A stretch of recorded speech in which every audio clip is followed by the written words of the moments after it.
we have a boldness that we're going to go out and do it. But I think willingness also is like super important because, I mean, you can be bold in a lot of things, but like I often think of my past where I felt like I heard God speak to me, or I felt nudged to do something, to go help a homeless person or to whatever, and the willingness wasn't there.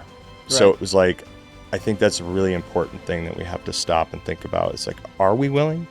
And if you are, be bold. Sometimes I have the willingness and I have the desire to do something good and to pursue the Lord and pursue the people that He wants me to pursue in a certain way, whether that's sharing the gospel or whether that's praying for someone. A lot of those can be nerve-wracking. Is there any advice that you would have for me and for everyone listening that I could apply to myself so I can push through that fear, that initial fear of praying for someone or sharing the gospel and just doing it? I mean, Welcome back to the podcast. I wanted to give you a quick insight on this episode and what you're going to learn in this session. If you're someone who wants to become more bold in their faith, who wants to take their faith more seriously, overcome fears, and step out of your comfort zone, then this episode is for you. In this episode, I'm having Derick on. Derick is a friend and a mentor of mine. He's also the founder of lovejesus.com, which is a business that sends you guided activities and devotionals straight to your door, whether you're an adult, whether you're a teenager, or whether you're a child. This company is for you. I hope you enjoy this episode of the Center Podcast, and I'll see you inside. Like I mentioned, that today we're talking about how faith is not just a belief, but it's an action, and that we need to be taking what we believe in and putting it into practice, and that takes boldness. And I think that that's especially hard for a lot of people. It's hard for me. And you're a very bold person in what you do and how you live your life and your faith. And it's encouraging. You're even wearing a Passion sweatshirt, that you serve at Passion and that you are a faithful husband and father and that you run your business, and it's super encouraging to see. And so I just wanted to ask you that how can I place my faith into more of an action rather than just a belief? that's a good question. Willingness. And that's kind of something I've stepped into this year. Was like, it was a word from God that I heard, that, faith is the belief in something maybe we've not seen, that we're gonna believe in that. We have a boldness that we're gonna go out and do it. But I think willingness also is like super important because, I mean, you can be bold in a lot of things, but like I often think of my past where I felt like I heard God speak to me, or I felt nudged to do something, to go help a homeless person or to whatever, and the willingness wasn't there, right? So it was like, I think that's a really important thing that we have to stop and think about. It's like, are we willing? And if you are, be bold, and that's really, I think, it in a nutshell for me. It's really good. I find that sometimes I have the willingness and I have the desire to do something good and to pursue the Lord and pursue the people that He wants me to pursue in a certain way, whether that's sharing the gospel or whether that's praying for someone. And I think that a lot of those can be nerve-wracking. Is there any advice that you would have for me and for everyone listening that would be that I could apply to myself so I can push through that fear, that initial fear of praying for someone or sharing the gospel and just doing it? I mean, no, I don't have any advice other than like, I'm still learning it at 44 years old. I think a lot of the times we feel unequipped. And this was actually a conversation I was just talking to my wife about on a walk this evening, was that oftentimes we feel unequipped, where it's like we forget that God said, like, go, I will put the words in your mouth. Like, don't even worry about it. And I think that we're so often worried about appeasing the world and a person's views, or a celebrity or an artist or whatever that might be, is that we want the followers, we want all that. So we're looking for worldly approval. Right. And And if we base our life off of that, I think the majority of us are going to be very disappointed. One, we're not going to get it, and two, if you do get it, you're going to find that's not where happiness lies. That's Mm, not where joy is, mm, and that's not the purpose that any of us were called to. absolutely. Like I firmly believe that. Mm. Yeah, there's a saying of there's like a God-shaped hole in us and we try and fill it with other things, Oh yeah, but only the Spirit, only the Lord can satisfy that.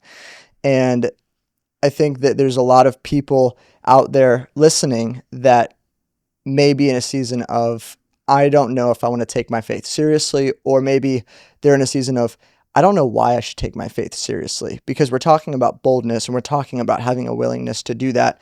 But what if someone is in a season of, I believe in Jesus, but I don't see why I need to take it so seriously. Does that make sense? yeah, sure. I need to, I just want to believe in Jesus for the benefits of going to heaven or having peace. But do you have any advice from your story on when you've had a moment in your life where you took your faith seriously and you were in a season of, oh, I'm believing in Jesus, but then there was a shift on, you know what, I'm actually going to take this serious. I often joke, and it probably shouldn't be a joke, but I think the majority of my life has been I've been Saul, and I've been in this conversion to Paul, and um, and so I feel like it's been a lot of ebb and flows, and so there's been lots of moments in my life where I've felt really drawn to Jesus, and there's been times where I just have felt a total distance from him. Hmm. And what's really interesting is, on my move to Tennessee, was one of the darkest seasons I've ever had in my life, which was 5 years ago. Hmm. And that was, I had shut down my largest company. Had let go of 40 employees, lost all my friends and family and moved across country. And during that time, my wife and I lost a baby. Hmm. It was very hard on our marriage, our communication. And so a lot of loss.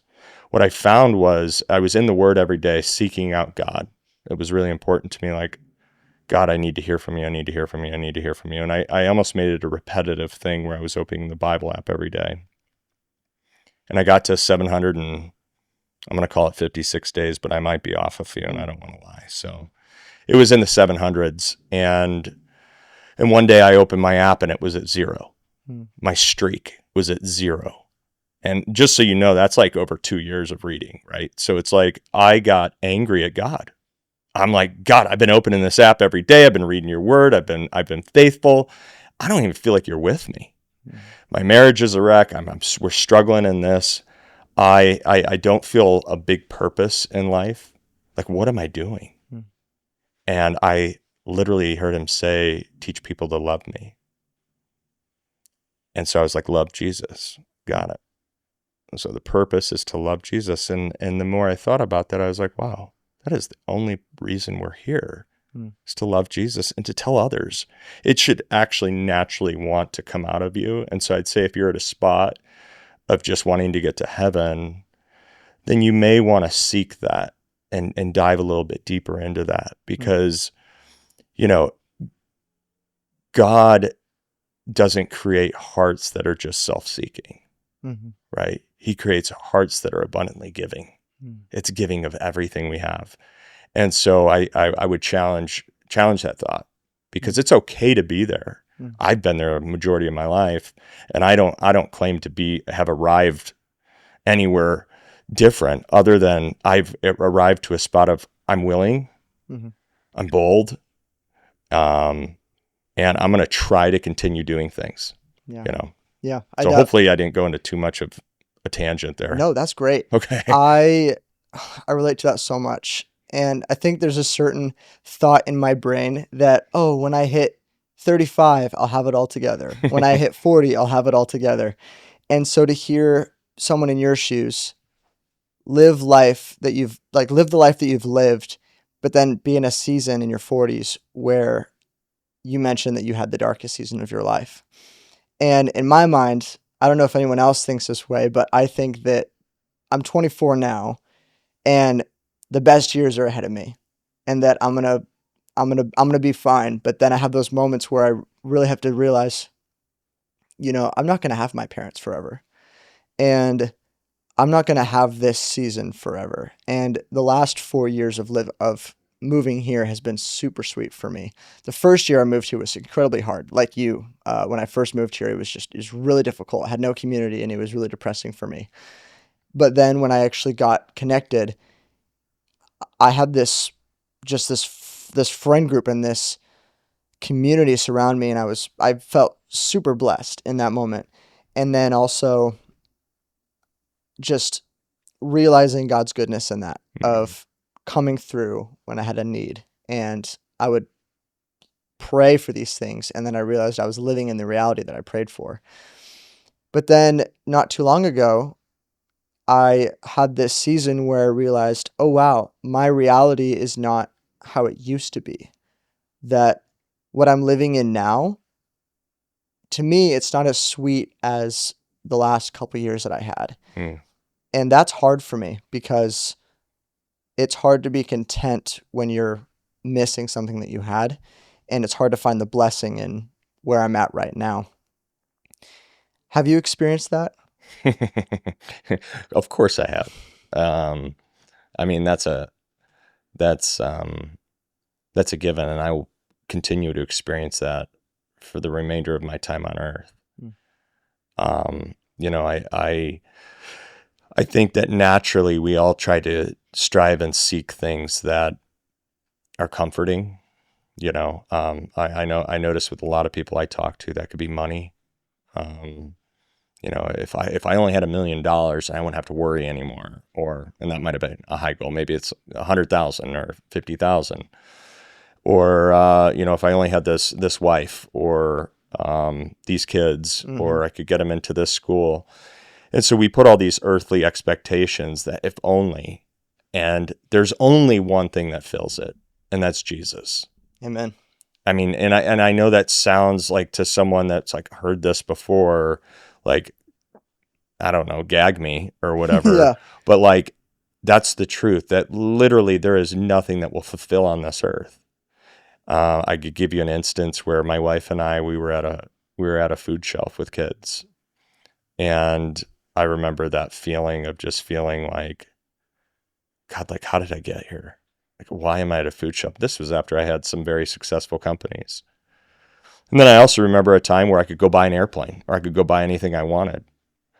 There was no fulfillment in that. And so I have realized that I've been blessed enough in that realm to be able to speak actively on it and say, look, I promise you, I know that it's easy to say if you're in this like season of being like wealthy or whatever, but there is no fulfillment, there is no happiness, and so of this world.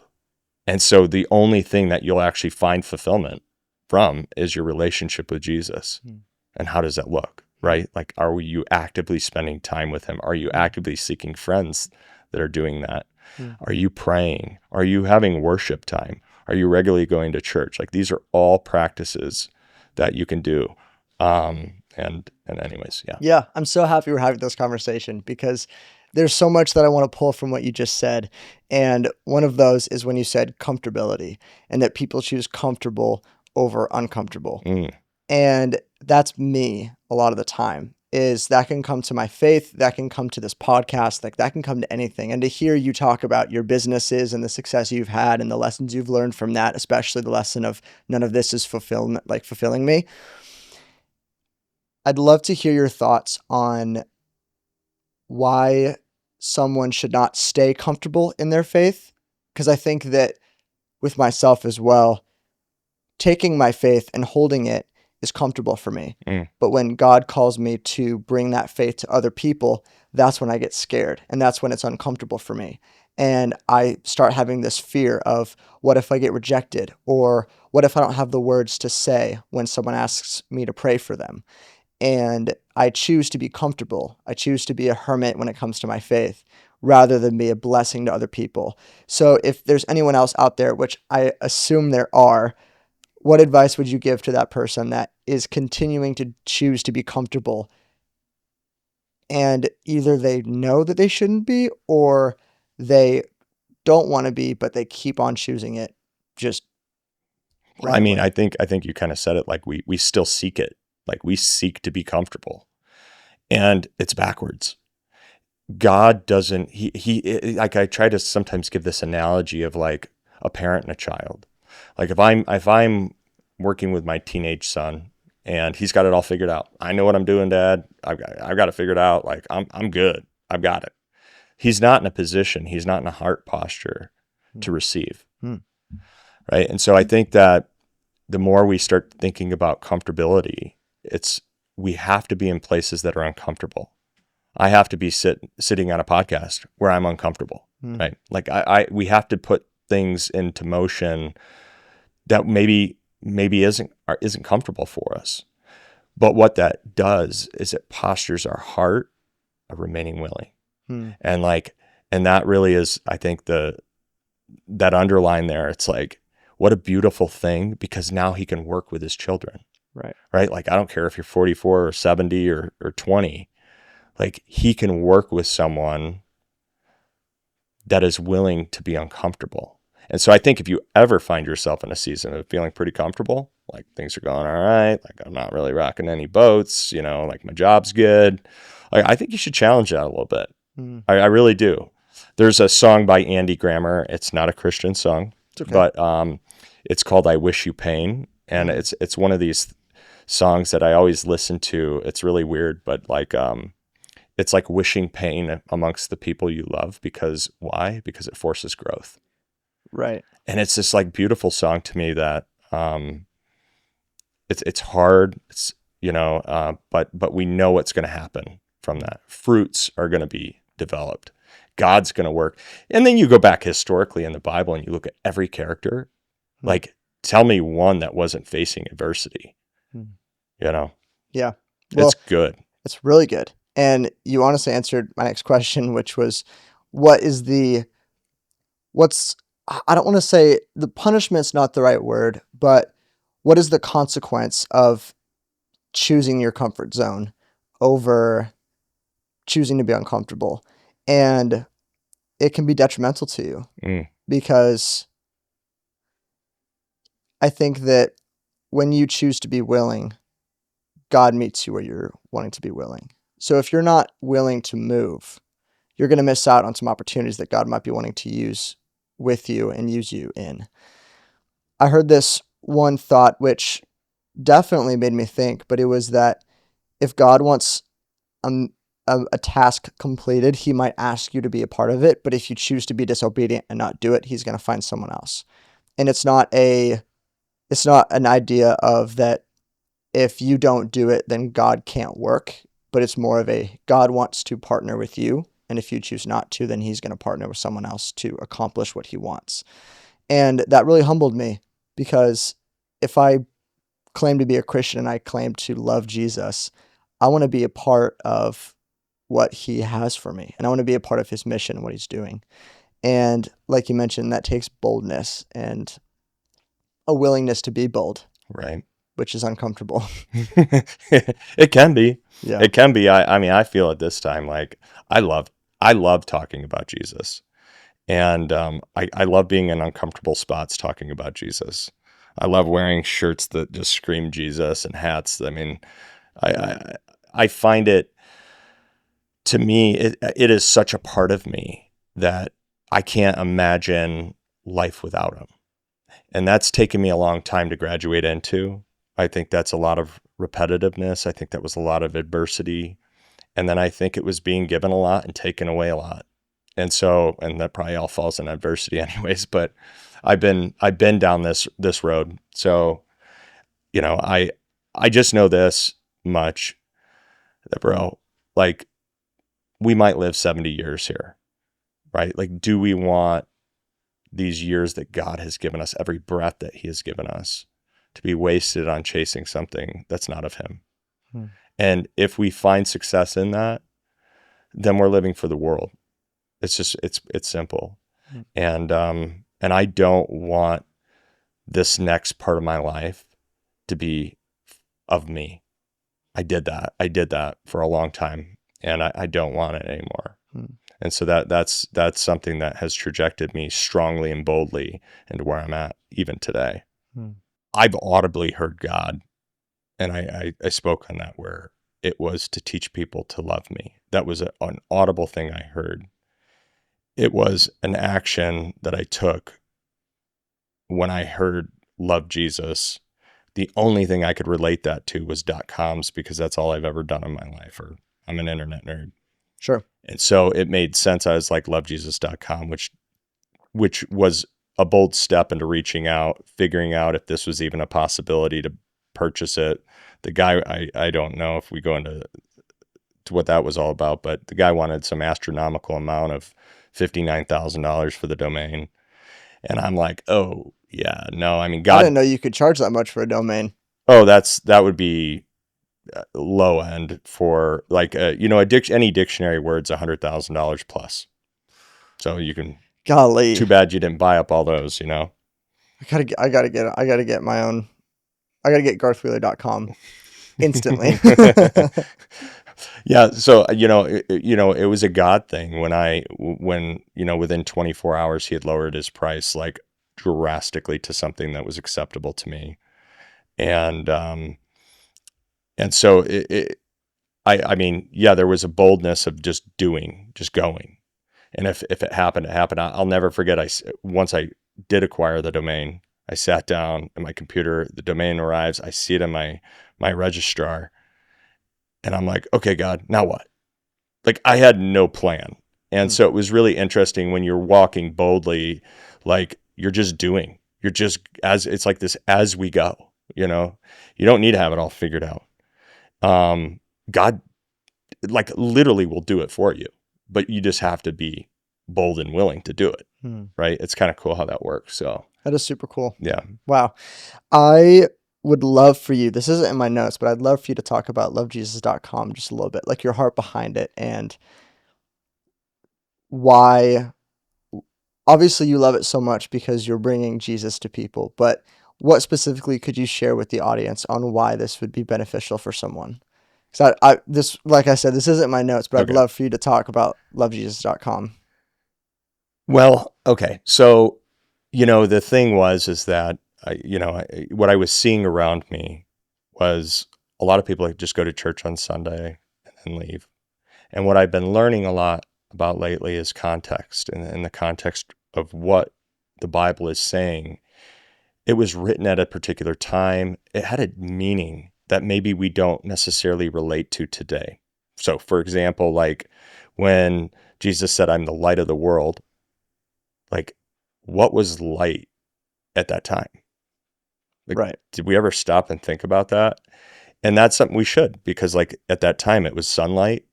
You might have had the moon, and then like oil lamps, right? But there weren't light switches and cell phones and everything else. There weren't podcasts. Right. So like we have a lot of things that we're just missing. And so like one of the items in the box would be a replica oil lamp from Jerusalem, that would encourage the readers to go and study God's word in their closet while lighting this lamp, and just having a different level of appreciation. And that's what I think, when we get down to the bread and butter of our relationship with Jesus and what matters most and how we really can grow that relationship, it's like we want to seek to understand more of the context.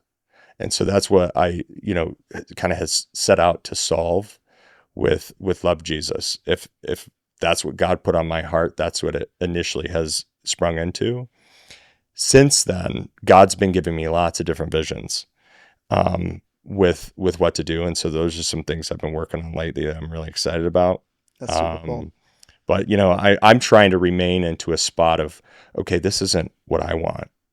Like, God, what do you want? Like, use me as a vessel to build this thing. Use my body, use my brain, use my resources to build this thing that brings you glory. And so that's, and that, I'll be honest with you, like, that's a problem. I am so thankful for my wife, because she pulls me back all the time. And she's like, so honey, have you prayed about that? And I'm like, oh man, why do you always got to get in the way like that? But it's so good for me. And that's where I think, for any listeners out there, like having that community, whether that's your wife or friends, that can kind of remind you and pull you back, because none of us are perfect here. Like, we all need each other, Mm-hmm. and it Yeah. doesn't matter if you're the pastor of a massive church, they need somebody, or you're the guy that just learned about Jesus Mm. or has never heard about him. Yeah. That is such a crucial mindset shift on, instead of what do I want, Father, what do you want? God, what do you want?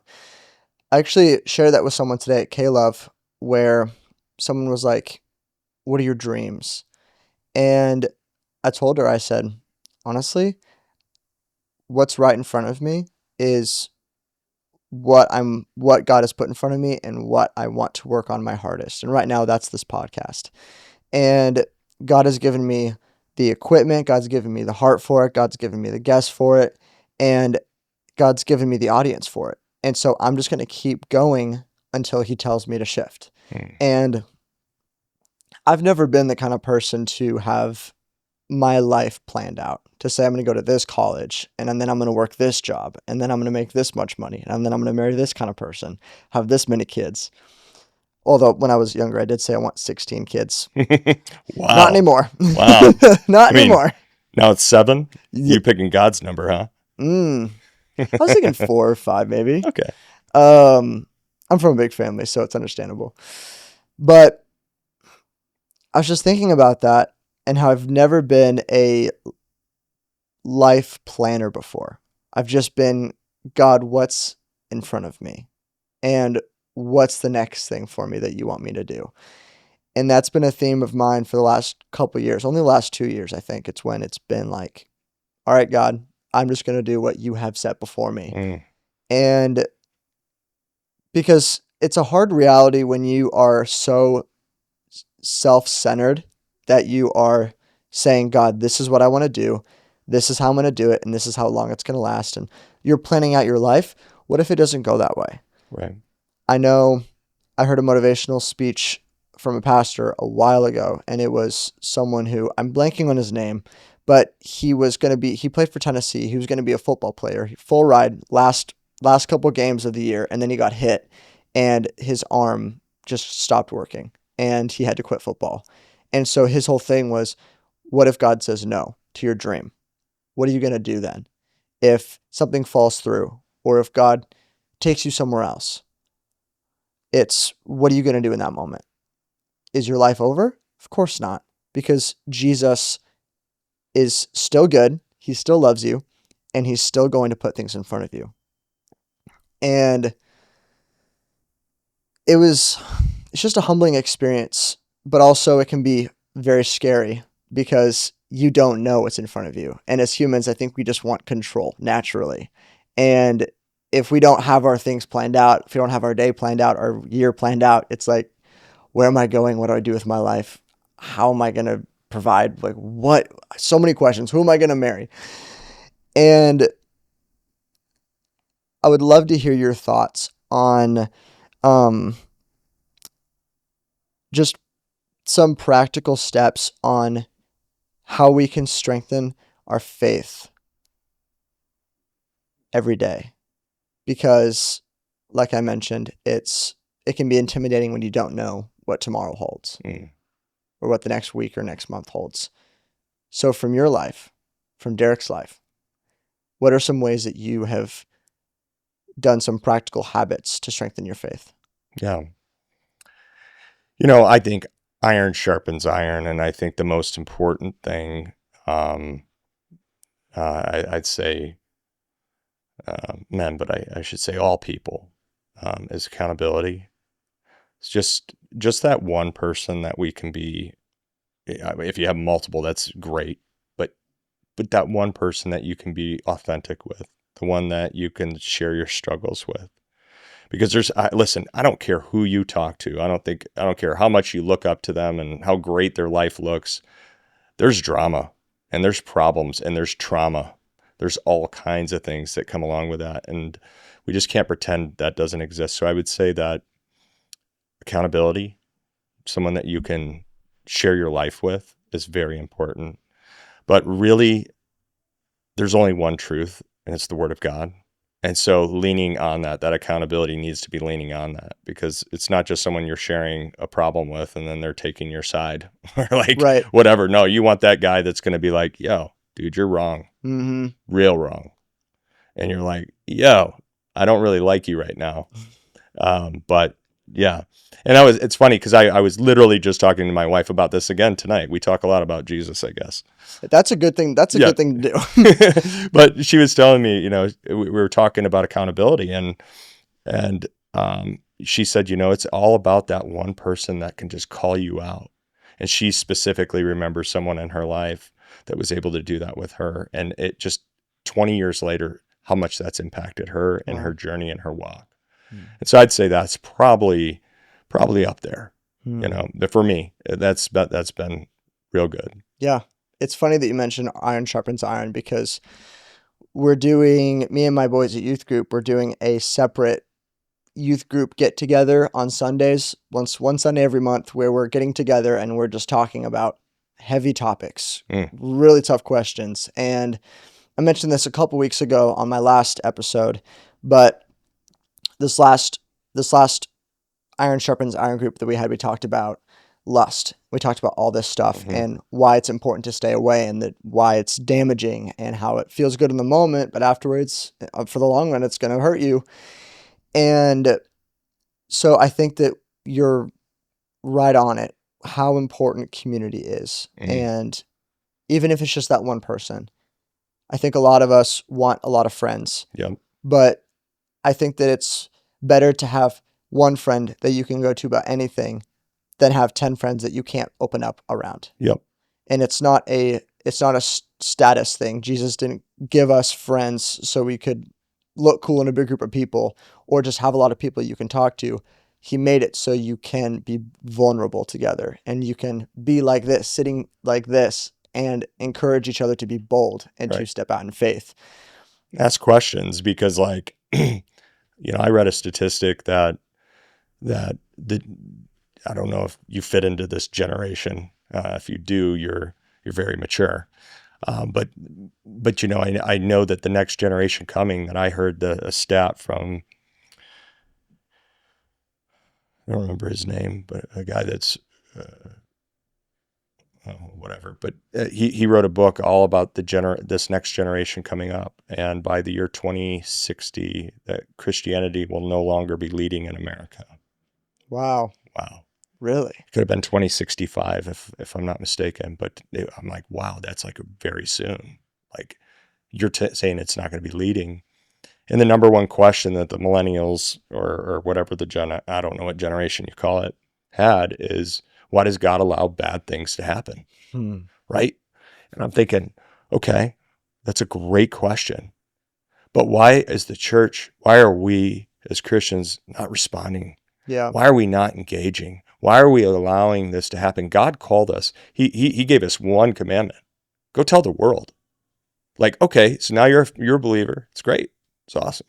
Like, go tell somebody about it. Like, be bold. Like, try it out. And if it just fails you miserably and you look like a foolish person, great. You're doing the right thing. Do it again.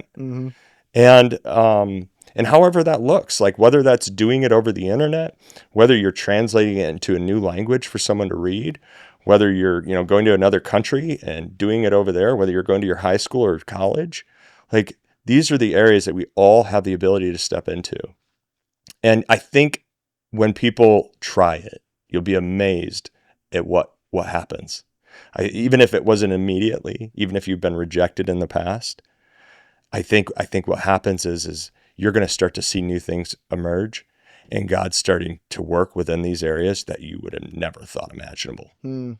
I think it's encouraging too that Jesus intentionally tells us that we are blessed when we're being persecuted, and when people are reviling against us because of a count on Jesus, and that our reward in heaven will be great. And so he's even encouraging, like, hey, even if you go out and you preach the gospel and you're getting bullied for it, you're getting beat up in worst case scenarios, you're getting killed for it. Jesus is saying, well, your reward is going to be great in heaven. Yeah. Well, it's not always, listen, we've all read the stories, being persecuted. That's not fun. It's not fun, but again, this isn't about us. Right. And yeah, man, I really, this is Mhm. talking about God is always good. Oh yeah. Well, see, now you know why I love this podcast. And I think that, yeah, I'm so glad that you're here, and I'm so glad that we're getting to talk about this. And Well, you've always been a guy that I've looked up to. I've always enjoyed our time together. Hmm. Like to see someone younger that could be doing anything, to see you walk this and fight the fight. And I know a lot of things because we've spent a lot of time together. To see you fight the fight and want to do what you're doing is very incredible. It's inspiring, and I hope that it inspires other people that are listening to walk that road that may not be easy, but that is right. I think we all know that these things inside of us, and we often decide to that comfort zone. Oh well, if I do this, I won't have that feeling. If I give into this temporary lust or whatever it might be, it goes away, and that's not true. Distraction is the enemy. It's a good word. It's the enemy, man. Thank you for saying that. Yeah, but you're not. Yeah. You're doing a great job. Thank you. Yeah. I appreciate it. I think I'm a lot like most people when there's a saying of you are your own worst critic. And I think that there's always more that I see the worst in me, and I see the more that I can do, and I see the ways that I fall short and that I lack. And I always tell myself I can be better. But I think that there's a level of unhealthy perfection that I try and strive for sometimes. Yeah. Well, And I let me appreciate interrupt it. you real quick Yeah. because you outside of God is nothing. Like we have to remember that identity has to come there. It starts there and it ends there. And you're just doing his work and he's perfecting things through you. And if he doesn't want it, he's not going to have it. And again, I'll go back to lovejesus.com. Like if he didn't want it, it wouldn't be here. Like Right. it's a very simple equation. If he didn't want it, it wouldn't be here. And that was another thing I heard a long time ago was,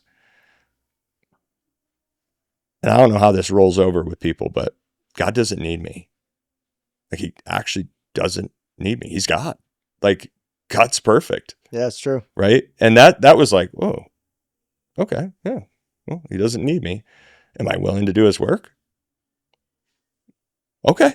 Yep. Like, cause then I think when all of a sudden you come to that realization that like, you're not all that in a bag of chips. Right. Right. Like no one is, Mm-hmm. and then you all of a sudden just go, hey, wait, we're all God's children. We're all sinners. We all need a savior. Let's go do what he's told us to do. Go. Yeah. Man. Love God with all your heart, mind, soul, and strength, and love your neighbor as yourself. It is so much harder to do than I expected. And I struggle with that oftentimes, and I think that a lot of people can too. And I'm such in awe of this conversation because I saw this going one way, but it's just been able to turn into such an encouragement and such life-giving advice for people who might be in a season of not even just taking their faith seriously or being bold, but also experiencing doubt and maybe experiencing that perfection that I mentioned of feeling like they can never, that they always fall short and that they can't ever match up, which obviously we can't be perfect, which is because if we were, we wouldn't need Jesus. But I think that it's a very encouraging thing. We were made perfect in his image. And we need to step into that. It's this it's this way of looking outside to others. We're not doing that. We no longer, we have to stop that. We don't measure ourselves that way. And it will be a daily battle. It's a daily battle for me where I find myself very often, oh, look how many views this got or whatever. Same. No doubt you're gonna struggle with this, but that's sin. and you just got to call it for what it is. That's not what God's after. God's after our heart. And the more we remind each other and the more we talk about this, the more we put it out into air, where we put it in light, not, the devil can't grow the stuff in the light. Like if I put it out there, guess what? It's out there now. But that thing that I'm keeping to myself, the thing I'm pretending it's not there, the thing I'm chasing that I'm not telling anyone about, but really secretly I am, man, the enemy's got a hold on that. And so I think just this conversation here, and I encourage everyone listening, find somebody, put it in the light, and then it can be healed. Like God can see that. It can be out there, and the enemy no longer has foothold. Having a full circle moment, going back to not understanding maybe what the future holds or what the next day has, or people who plan out their future, plan out their life more than I do, or maybe someone else might do. Is there a season of life that you have experienced where things didn't go as planned, but God showed up and showed that he has a better plan? I alluded to that, I think, at the beginning, and we can wrap back around to it. Yeah. Which is, I think when I moved to Tennessee, it was right at the beginning of COVID. The world shuts down. Everyone's locked in their houses, a weird time. But right before that, I had shut down my largest company, had to let go of a lot of people I cared about. Moved away from all the friends and family and went to a different state where we knew no one. And during that time, we lost the baby. And so I look back at that time going, whoa, not as planned. Nope, not as planned. Nope, not as planned. Nope, not as planned. And I'd always like to think of myself as kind of resilient and I can do this. And it was so overwhelming that, it was no words to describe. For both me, my wife, my kids, all of us felt that. So I mean, I've had that moment where I definitely didn't feel like it has gone as planned, Mm-hmm. even though I felt at the time this was a move. And so to wrap that now and going, oh, wait a second. Here I am 5 years later going, God, you repurposed me. Like my faith was there before, but now it's there. You've put me in communications with great community of people that have big influence in the world of faith, and they're my friends. And I've looked at all these positions that God has placed me in, and I'm going, oh, wow. And all the while, he's been healing my marriage. It's a process. He's been healing these areas of me that needed healing. And these, so here I am in that dark place watching God be faithful, God be faithful, God be faithful, God be faithful, the more I step into him. Hmm. And so, I've had that. And I can also see the light, both sides. Absolutely. Something unfortunate that I think about in my own life that I struggle with is when I see and experience God's goodness, I immediately go back to doubting God, and that something good can happen and that something might fall through in my life and then God will show something better. But then the next day, even, I'll just start doubting again. And I'll be like, God, Wait a second, how you're can you let bad human? things happen? You're Oh yeah, human? wait, you're a human too? No We're way. sinful people? Oh. That's crazy. Um, and it can be a really discouraging thing just being faced with that doubt and continuing to fall into that. So how would you encourage someone who also does that? Just they continue to doubt even when God comes through. Kind of like the Israelites when God brought them out of Egypt and then they immediately started worshiping other idols. It's like, bro, God just led you through the desert with a fire tornado and now you're worshiping a golden calf. This is wild. But it's humans. We naturally keep going back to doubt and we keep Mm-hmm. going back to other things other than God. And so it's a discipline to go back to God. So how would you give that encouragement to someone who struggles with that doubt? Well, that's interesting. The encouragement there is, there were lots of stories in the Bible where people doubted, right?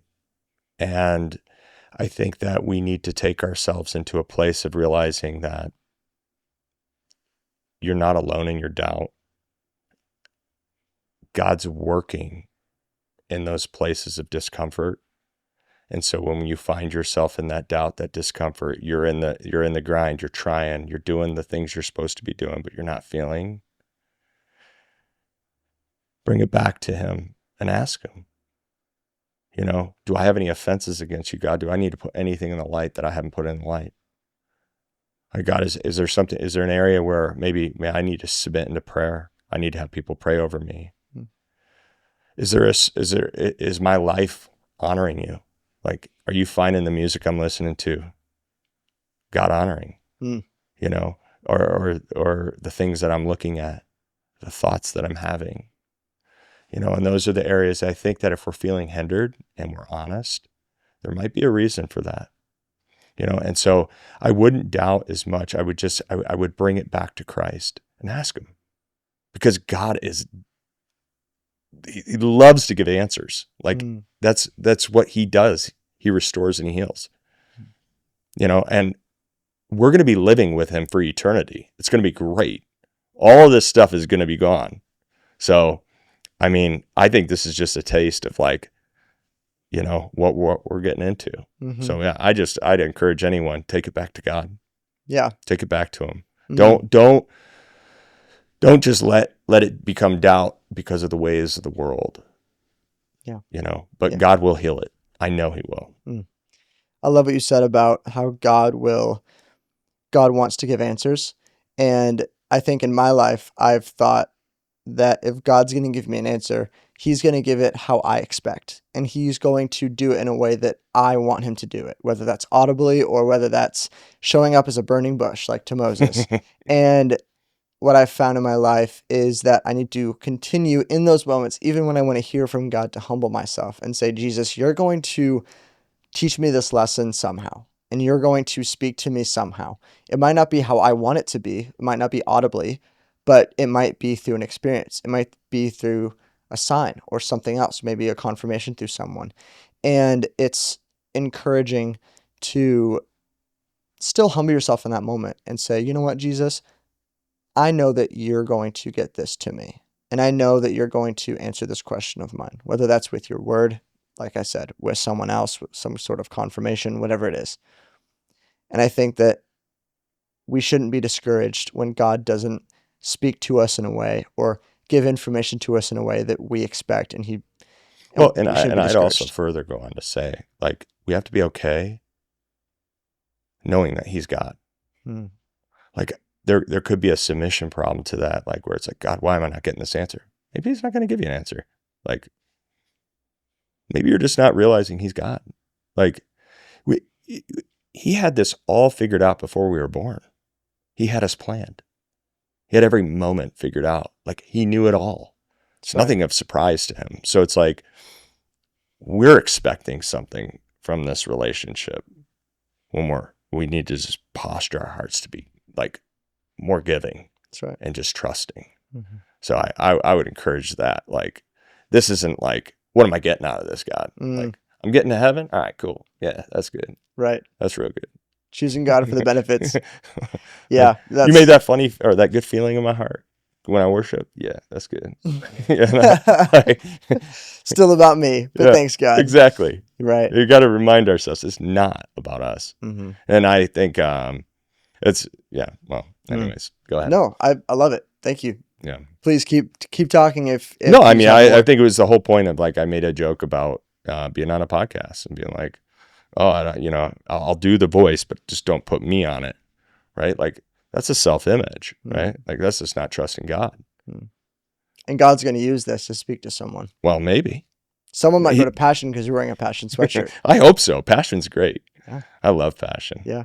We've talked about so much in this episode, whether that's doubt, whether that's strengthening your faith, being bold in your faith, the dangers of not stepping out into it. There's so many things that we've discussed. If someone has been tuned out this entire episode and now they're here at the end, what's the one message that you would want someone to take away from this entire topic, this entire message of you being on the Center podcast? What's the one message that you want to leave with someone? You ready for this? Jesus. No, I End it there. right there. It's done. Mic drop. Boom. Don't drop the mic. No, the one message I'd want to say is, be willing, be bold, and try it out. Like just try it. And I think that people will be amazed in what God is able to do when you posture your heart to be willing to do his work. It's amazing. Like it literally is freeing. Anxiety, all of it disappears. Depression, all of it will go away if you just step into a heart posture of being willing. It's really good.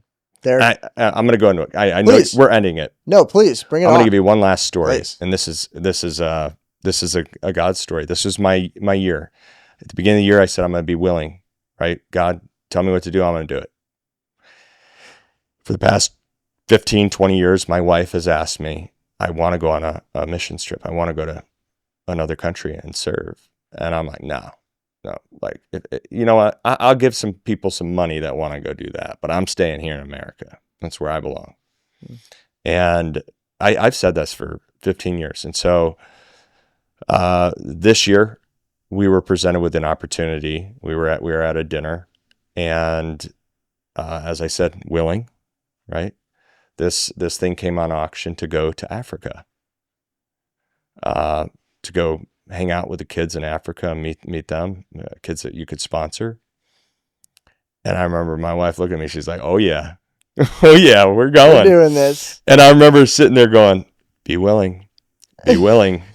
Practice what you preach. Well, we did it, man. And I literally, the moment we got there, like my whole world changed, my whole view. Like, I'm willing to go back to Africa. And I never thought I would say that. Like, it was just this weird thing. And I always thought those missions people were weird, like, they're missions people or whatever. Mm-hmm. But man, like when you go and you experience a people group that is filled with the Holy Spirit, that's joy. It's like Jesus all over them. And they have nothing. Like, they don't know where they're getting the water. They don't know where they're getting food. They don't even have a real house, dude. It's like a mud hut with, any of it. And you see the joy on their face. Then you come to America and you ask ourselves, why are we so unhappy, man? Like, why, like we're all trying to figure this stuff out. It's all distraction. Get to the heart of it. Like, let's stop pretending, like, whoever's listening or watching this, like, you're blessed. You have electricity. Like, you've got something cool going for you. And I think we got to position ourselves that way, because that was a really big eye-opening experience for me that I want to be bold in telling others about. Like, if you think you have it hard, go somewhere else. Like, experience some other parts of the world. And then it might put some things in perspective and allow God to work in your heart. And that's encouraging for me, because I haven't gone on a mission trip. Do it. So I went to New York, but that's not out of the country, obviously. So it's incredible. Thank you for sharing. Wow. Well, Derick, thank you so much again for coming on the show. This is extremely helpful for me. And I pray that a lot of people listening and watching will also be gleaning from what you had to say, because it's amazing. And you're just radiating with the love for Jesus, and it's amazing. So I appreciate you as a friend and as a mentor, and even being willing to come on the show. I know it was uncomfortable, so I appreciate it. Well, let's bring fame to Jesus. That's right. And thank you for having me. Thank you for being inspiring to me as well, with following your dreams and just being willing to press into hard things, because I know you've pressed into a lot of hard things, but you really are inspiring to me. Thank you. And so thank you. You're the man. Glory to Jesus. Glory to Jesus. All right. That's right. Oh man, you're awesome. Thank you again for tuning into this week's episode of the Center Podcast. If this podcast was insightful for you, I would encourage you to go check out some more of our content, and I'll put it right over here on the left-hand side. And if you'd like to subscribe to our channel, I'm going to go ahead and put the link right down here so you can go do that.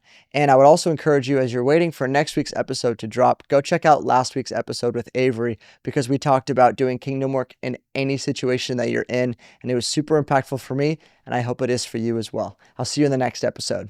Then the Lord said, "You're being selfish with my money. It's all his. And the more he can trust you with it, the more he's going to grant you. How faithful you are in the little, he will add on more and expand your plate. Because at the end of the day, what really matters isn't how many zeros are in your bank account, but it's how we're advancing the kingdom.